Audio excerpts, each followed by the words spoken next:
Decimal को हिंदी में दशमलव कहा जाता है और इस वीडियो में आप डेसिमल के बारे में बिल्कुल डिटेल में जानेंगे कि इसका इस्तेमाल मैथमेटिक्स में किस तरह से किया जाता है। अगर आप जोड़ते हैं किसी नंबर को या किसी नंबर को घटाते हैं या फिर उसमें गुणा करते हैं या फिर भाग करते हैं तो उसमें दशमलव आपने ज़रूर देखा होगा। दशमलव सिर्फ एक पॉइंट की तरह होता है, एक बूंदी होती है जिसे हिंदी में दशमलव भी कहते हैं, इंग्लिश में डेसिमल भी कहते हैं। इसे आप बूंदी भी कह सकते हैं, पॉइंट भी कह सकते हैं, लेकिन सही तरीका है कि आप इसे हिंदी में दशमलव कहें या फिर इंग्लिश में इसे डेसिमल कहें। तो इसे एडिशन, सब्ट्रैक्शन, मल्टीप्लिकेशन या फिर डिवाइड में किस तरह से यूज़ किया जाता है, इसे अगर आपने समझ लिया तो मैथ आपके लिए बहुत ज़्यादा आसान हो जाएगी। तो इसे हम बिल्कुल डिटेल में समझेंगे इस वीडियो में। तो चलिए शुरू करते हैं इस वीडियो को। स्वागत है आप सभी का आपके अपने चैनल जैक्स सर में।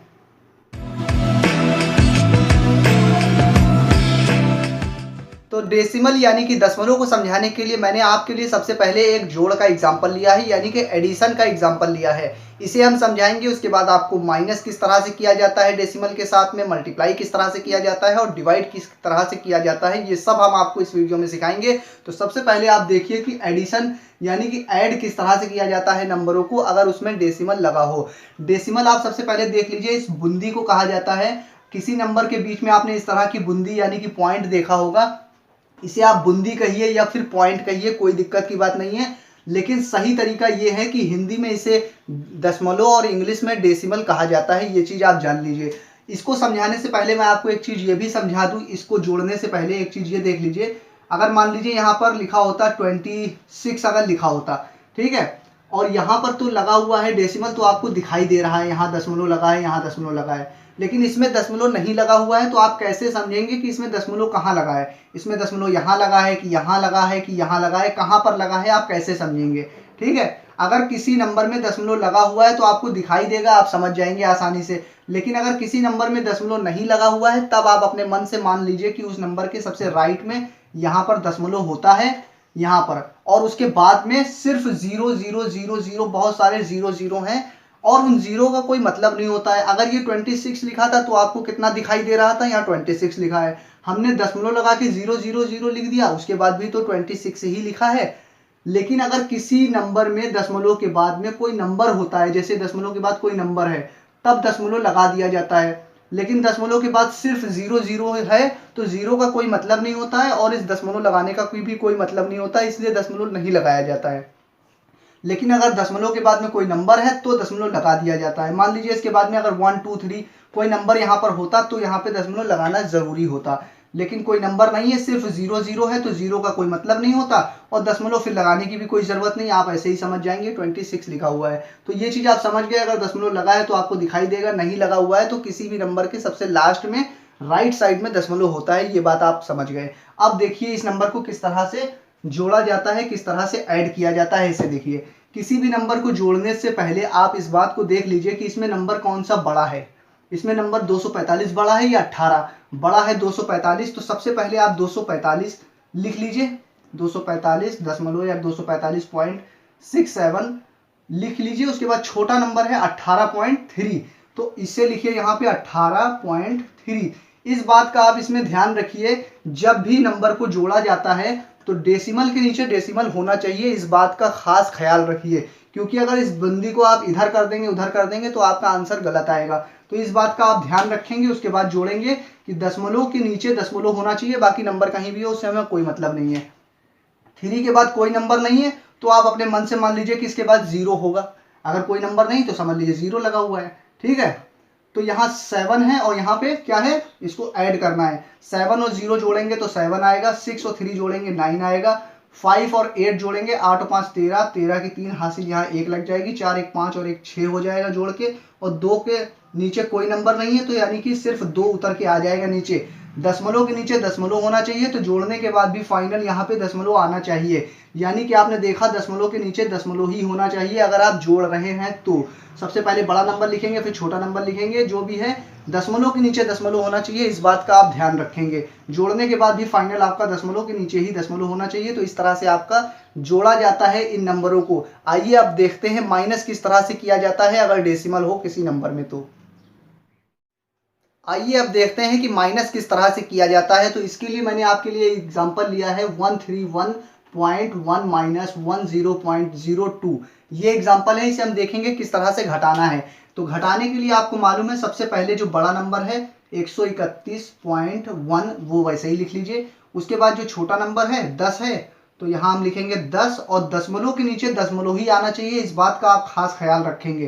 ठीक है, दशमलव के नीचे दशमलव आ गया, फिर 02 लिखा हुआ है, तो उसके बाद जो नंबर है दशमलव के तुरंत वो हम लिखेंगे, उसके बाद ये लिखेंगे। अब आप यहाँ लाइन खींचेंगे, माइनस कर देंगे। अब आपको ये चीज मालूम है कि दशमलव के बाद दशमलव के नीचे दशमलव होना चाहिए। यहाँ पे आपने देखा कि 1 के बाद कोई नंबर नहीं है, और यहाँ पे इस वाले में देख रहे हैं डेसिमल के बाद 0 और 2 लिखा हुआ है। ठीक है, तो यहाँ पर अगर कोई नंबर नहीं है तो आप अपने मन से मान लीजिए कि यहाँ पे 0 होगा लास्ट में, क्योंकि यहाँ 2 लिखा है, इसके बाद भी कोई नंबर नहीं है, तो भी इसके बाद 0 0 0 बहुत सारे लगे हैं। तो हमें जितना जरूरत है उतना हम लिख लेंगे। यहाँ पे हमें जरूरत थी तो हमें मन कर रहा था लिख लीजिए, नहीं मन कर रहा है तो ना लिखिए, फिर भी आपको मानना पड़ेगा यहाँ पे 0 ही लगा हुआ है। तो इसको किस तरह से हम जोड़ेंगे, इसको किस तरह से घटाएंगे, 9 में से 10 में से ये 0 में से 2 घटाएंगे तो कुछ बचेगा नहीं, इसलिए इधर से एक उधार लेंगे। एक उधार लेंगे तो ये 10 हो जाएगा, 10 में से 2 गया तो बचा 8। यहाँ पे एक था, एक उधर उधार चला गया तो यहाँ बचा 0। अब 0 में से 0 घटाएंगे तो 0 ही आएगा। दशमलव के नीचे दशमलव होना चाहिए, इस बात का ध्यान रखेंगे। यहाँ पे 1 है, 1 में से 0 घटाएंगे तो 1 ही बचेगा। 3 में से 1 घटाएंगे तो 2 बचेगा। 1 के नीचे कोई नंबर नहीं है, इसका मतलब यहाँ पे 0 होगा, उससे कोई मतलब नहीं है। 1 के नीचे कोई नहीं है तो 1 को वैसे ही आप उतार लेंगे। तो घटाने के बाद 121.08 इस तरह से आपका आंसर आ जाएगा। तो मैं उम्मीद करता हूँ कि आपको जोड़ना और घटाना अच्छी तरह से आ गया होगा। आइए अब चलते हैं इस वीडियो में आगे और कुछ समझते हैं कि डेसिमल। तो मल्टीप्लाई करने के लिए भी मैंने आपके लिए एक एग्जांपल ले लिया है। आइए देखते हैं इसे किस तरह से मल्टीप्लाई करेंगे डेसिमल के साथ में। तो आपके सामने पहले एग्जांपल लिखा हुआ है 23.45 इंटू, इसको आप इंटू पढ़िए, मल्टीप्लाई पढ़िए, गुणा पढ़िए, जो मन है वो पढ़िए आप इसे। 23.45 इंटू 1.3 ये लिखा हुआ है। तो इसको किस तरह से मल्टीप्लाई करेंगे, तो जो नंबर लिखा है उस नंबर को लिखिए, फिर नंबर लिखिए, दूसरों को आपस में मल्टीप्लाई कर देंगे। मल्टीप्लाई की एकदम स्पेशल प्लेलिस्ट अगर आपको चाहिए तो चैनल चेक्सर पर जाकर देख सकते हैं, या फिर आपको इस वीडियो के डिस्क्रिप्शन में भी जोड़ने, घटाने या गुणे या भाग का लिंक मिल जाएगा, वहां से आप उन वीडियो को पूरे डिटेल में भी देख सकते हैं। यहाँ पर सिर्फ एक एग्जाम्पल देख लीजिए आप। 23.45 लिखेंगे, उसके बाद मल्टीप्लाई करना है 13 का। अब यहाँ 13 को आप चाहे 1.3 लिखिए, दशमलव के नीचे मैंने दशमलव बताया होना चाहिए, तो आप चाहे इसको इस तरह से लिखिए तो भी सही है। नहीं तो आप अगर मल्टीप्लाई करने में अगर आप इसको 1.3 ऐसे भी लिख दे रहे हैं यहाँ पे तो कोई दिक्कत की बात नहीं है। मल्टीप्लाई करने में आप दशमलव को इधर उधर कर देंगे तो कोई दिक्कत की बात नहीं है, सिर्फ यहाँ पर। लेकिन नीचे किस तरह से डेसिमल लगाना है वो अभी हम आपको मल्टीप्लाई करके दिखाते हैं कि किस तरह से लिखना है। यहाँ दशमलव के नीचे दशमलव रहे तो भी ठीक है, नहीं तो आप इस नंबर को यहाँ पर इधर उधर कर लीजिए, 1.3 यहाँ लिख लीजिए, ऐसे लिख लीजिए और चिपका के लिख दीजिए, कोई दिक्कत की बात नहीं है। सिर्फ मल्टीप्लाई करने में, सॉरी यहाँ पर मैंने लगा दिया था माइनस का निशान, यहाँ पर मल्टीप्लाई का निशान इस तरह से आएगा। तो इसे मल्टीप्लाई करने के लिए सबसे पहले हम राइट से लेफ्ट में जाते हैं, और राइट में आपके नंबर है 3, तो सबसे पहले 3 नंबर को उठाएंगे और राइट से लेफ्ट में मल्टीप्लाई करते हुए जाएंगे। पहले 3 को लेंगे, फिर 5 में मल्टीप्लाई करेंगे, फिर 4 में, फिर 3 में, फिर 2 में। उसके बाद राइट से लेफ्ट में आएंगे, 1 नंबर को लेंगे, फिर 1 का 5 में मल्टीप्लाई करेंगे, फिर 4 में, फिर 3 में, फिर 2 में। ठीक है, तो राइट से लेफ्ट में जाएंगे। 3 का पहले 5 में मल्टीप्लाई करते हैं, 3 5 15 की 5 हासिल लगी 1, 3 4 12 13 की 3 हासिल लगी 1, 3 3 9 और 1 10 की 0 हासिल लगी 1, 3 दूना 6 और 1 7। तो यहाँ पे मल्टीप्लाई करके ये आ गया। 1 का मल्टीप्लाई किसी भी नंबर में कीजिए तो जो नंबर है वही नंबर आता है। तो 1 का 5 में मल्टीप्लाई करने से पहले जब एक बार मल्टीप्लाई कंप्लीट हो जाए तो यहाँ एक मल्टीप्लाई का निशान लगा दिया जाता है। ठीक है, उसके बाद जो नंबर है उसका मल्टीप्लाई कीजिए। अब 1 का मल्टीप्लाई करेंगे तो 5 आएगा, 1 का 4 में करेंगे तो 4 आएगा, 3 में करेंगे तो 3 आएगा, 1 का करेंगे 2 में तो 2 आएगा। तो नंबर के नीचे यहाँ नंबर होना चाहिए, नंबर के नीचे। तो जोड़ने, घटाने, गुणे, भाग में भी सब में आपको ये ध्यान रखना है कि नंबर के नीचे नंबर होना चाहिए। ठीक है, नहीं तो आपका गड़बड़ हो जाएगा। उसके बाद आप यहाँ लाइन खींचेंगे, लेकिन उससे पहले मैं आपको एक बात और ये भी बता दूं, यहाँ 1 के बाद मान लीजिए अगर होता 4 होता या 5 होता या कुछ भी नंबर होता, मान लीजिए 5 होता, अब हमें 5 का भी मल्टीप्लाई करना है, तब आप यहाँ पर क्या करेंगे, पहले मल्टीप्लाई किया तो हमने डायरेक्ट लिख दिया, दोबारा मल्टीप्लाई किया तो एक बार क्रॉस का निशान लगाया, उसके बाद मल्टीप्लाई शुरू किया। फिर दोबारा मल्टीप्लाई करना है, तो एक बार क्रॉस लगा चुके हैं तो अब 2 बार क्रॉस लगाएंगे। ठीक है, अब इस नंबर का मल्टीप्लाई करेंगे। मान लीजिए इसके बगल में एक और नंबर 8 और होता, तब हम क्या करते हैं, पहले मल्टीप्लाई किया तो डायरेक्ट लिख लिया, दोबारा मल्टीप्लाई किया, एक बार क्रॉस का निशान लगाया, उसके बाद मल्टीप्लाई का नंबर लिखा, उसके बाद फिर तीसरे नंबर का मल्टीप्लाई करेंगे तो एक बार क्रॉस लगा चुके हैं, फिर दोबारा में 2 बार क्रॉस का निशान लगाएंगे, फिर 5 का मल्टीप्लाई करेंगे। और जब 8 का मल्टीप्लाई करना होगा तब नीचे फिर हम 3 बार क्रॉस का निशान लगाएंगे, यानी कि जैसे जैसे नंबर बढ़ते जाएंगे वैसे क्रॉस के निशान भी बढ़ते जाएंगे, पहले 1 बार, फिर 2 बार, फिर 3 बार। तो जैसे जैसे नंबर बढ़ता जाएगा वैसे वैसे क्रॉस के निशान बढ़ते चले जाएंगे। तो ये चीज आप समझ गए होंगे कि क्रॉस का निशान हम किस तरह से लगाएंगे। ठीक है, तो हमें सिर्फ मल्टीप्लाई किसका किसका करना था, 1 और 3 का। तो पहले 3 का कर लिया, फिर 1 का कर लिया। अब यहाँ पे लाइन खींच के इसको हम क्या करेंगे, जोड़ेंगे। जोड़ा जाता है फाइनल मल्टीप्लाई करने के बाद। तो 5 के नीचे कोई नंबर नहीं है तो लिखेंगे 5।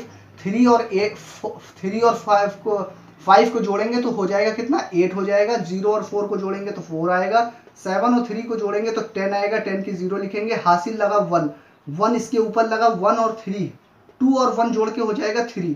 तो 3 आ गया इस तरह से। अब यहाँ पे बात होती है कि डेसिमल कहाँ पर लगाया जाए। जोड़ने या घटाने में आपने देखा कि दशमलव के नीचे दशमलव होना चाहिए और जोड़ने या घटाने के बाद भी फाइनल दशमलव जहाँ पे था वहीं पर आना चाहिए। लेकिन मल्टीप्लाई में दशमलव किस तरह से लगाया जाता है, इसमें थोड़ा अलग रूल है। देखिए आप यहाँ पे मान लीजिए अगर दशमलव लगा हुआ है तो कितने नंबर के बाद लगा है, राइट से 1 2, 2 नंबर के बाद मल्टीप्लाई का निशान लगा हुआ है ऊपर वाले में, 1 नंबर 2 नंबर, 2 नंबर के बाद फाइनल दशमलव लगा है। नीचे वाले में 1 नंबर के बाद दशमलव लगा है। राइट से आप चेक करेंगे 1 नंबर के बाद दशमलव लगा है। 2 नंबर और 1 नंबर इसको जोड़ेंगे कितना आया, 3। यानी कि फाइनल आपको राइट से लेफ्ट में जाना है और 3 नंबरों के बाद दशमलव लगाना है। यहाँ 3 आया, 1 2 3, तो दशमलव यहाँ पर लगेगा। ठीक है फाइनल। अगर मान लीजिए दशमलव ये वाला यहाँ ना होकर यहाँ पर होता तो आप गिनते 1 2 3 4, 4 नंबर के बाद आया तो आप यहाँ 4 लिखते। यहाँ पे दशमलव यहाँ पे है 1 नंबर के बाद तो 1 यहाँ लिखते। इसको जोड़ते 5 आया, तो यानी कि आप 1 2 3 4 5 नंबर के बाद यहाँ दशमलव लगाते। मान लीजिए यहाँ पर दशमलव ना होता, सिर्फ यहीं पर होता तो आप गिनते 1 2, 2 नंबर के बाद दशमलव है तो फाइनल आप यहाँ पे दशमलव लगाते। यहाँ मान लीजिए दशमलव होता ही नहीं, सिर्फ यहाँ पर दशमलव होता, 1 नंबर के बाद है, इधर से ऊपर दशमलव नहीं है, तब आप इधर से गिनते, सिर्फ 1 नंबर के बाद यहाँ पे दशमलव लगा देते। तो इस तरह से इसका मल्टीप्लाई किया जाता है। मैं उम्मीद करता हूँ कि आपको मल्टीप्लाई भी अच्छे से समझ में आ गया होगा। आइए अब हम अगर आपके दिमाग में कोई सवाल हो तो अपनी राय हमें कमेंट के माध्यम से हम तक पहुंचा सकते हैं, ताकि हम आपकी जरूरत के हिसाब से बेहतर वीडियो ला सकें। अगर ये वीडियो आपको पसंद आई हो तो इसे लाइक और शेयर करना बिल्कुल भी ना भूलिएगा। अगर आप चैनल पर नए हो तो चैनल सब्सक्राइब करके बेल आइकन दबा लीजिए, ताकि आने वाली हर एक नई वीडियो का नोटिफिकेशन आपको समय से मिल सके। मैं फिर हाजिर होऊंगा एक नई वीडियो के साथ। जब तक के लिए बने रहिए जय सर के साथ।